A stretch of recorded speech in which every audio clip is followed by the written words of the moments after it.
On most days, the Great Miami River slips through Hamilton, Ohio.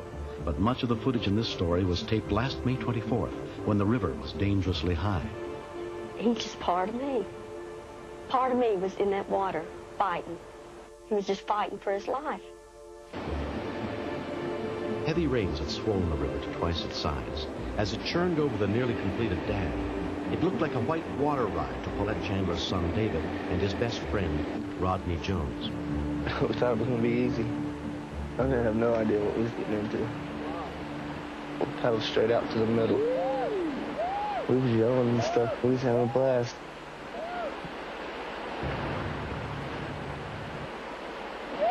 And then we started going towards the dam.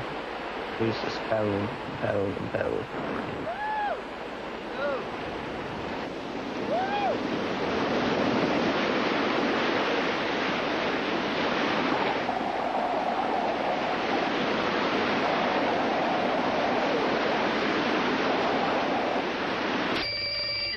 Police and fire dispatch, operator Shoemaker. A call came in to 911 at 4:23. 2 male juveniles in a raft. They've just gone down the dam. One of them's still in the raft, and the second one is in the water.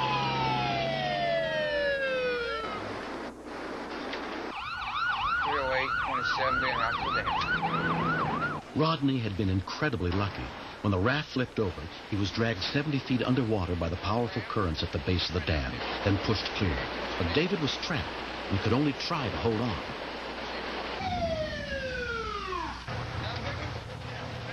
Fireman Jim Reinheimer was one of the first paramedics on the scene. The whole situation was desperate. To be stuck in the middle of a raging river with no ideas and not the proper equipment is a very desperate situation. Only one in now. The engineer, Crane, his crane only goes out 80 feet, and he said it's about 300 foot out. All the ideas we were coming up with were being shot down because they wouldn't work. We couldn't get a boat in there because of the current. We couldn't bring him upstream because of the turbine in the water. The crane was out because it was too short. Couldn't get a rope out to him. It's a feeling of helplessness that someone's going to die very shortly for no reason other than the fact that you can't get him off the river, that you can't do anything about it. Channel 9 called and said that they were monitoring us and did we need a helicopter. I said, yes. Could you send us your helicopter right away? We have a boy out there that the sergeant had just said he's not going to be able to hold on much longer.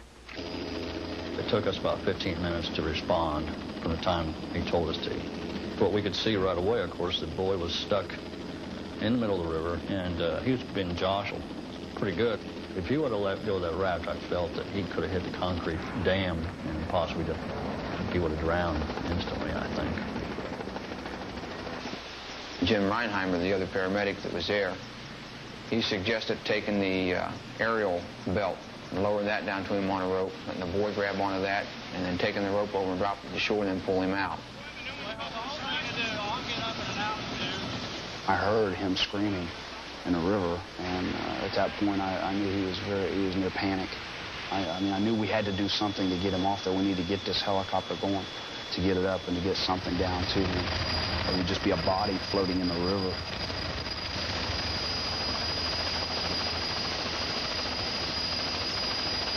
To try to lower a rope right to a person in a river is not as easy as it might seem. The problem I had, I could not see the boy once I got over the top of him because I couldn't look out my window. Because if I moved over too far, I could see him, then the rope was too far away.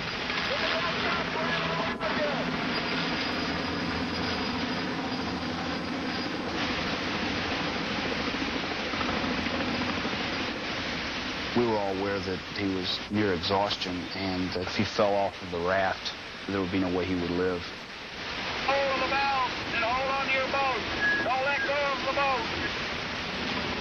Bill maneuvered the helicopter upriver just a little bit, and the idea, all he had to do was get in line with the victim in the river, and then when he was right in line, it was to drop the weight in the water at just the right time so it would flow in the river to him.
Low 2. Yeah. Get some blankets. I'll get some blankets. Somebody go after cotton. Just relax. Hang on there. Did good, pal. Did good. Good work, guys. Get on the cervix. Just relax. You need to spit some of that water out. We need the Stokes basket off the aerial instead of the cot. Easier to carry. His body temperature was 92 degrees, which is pretty severe. He was in lactic acidosis, which can cause all kind of problems. It can cause you to have a heart attack. Even a young adult like that could have a heart attack, and his heart just quit beating or start fibrillating. At that point, there's not really much we could do. He needed to be heated up properly and gotten to a hospital.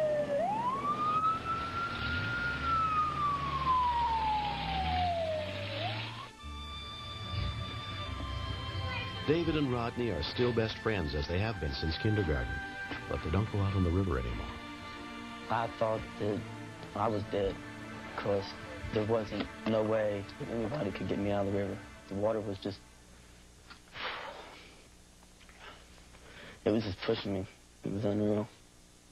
These flashbacks gets to me because it scared me bad.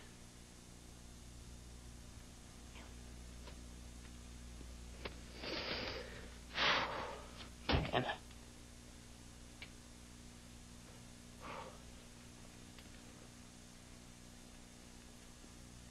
It just made me feel bad that I couldn't be there to let him know that somebody was there that really loved him.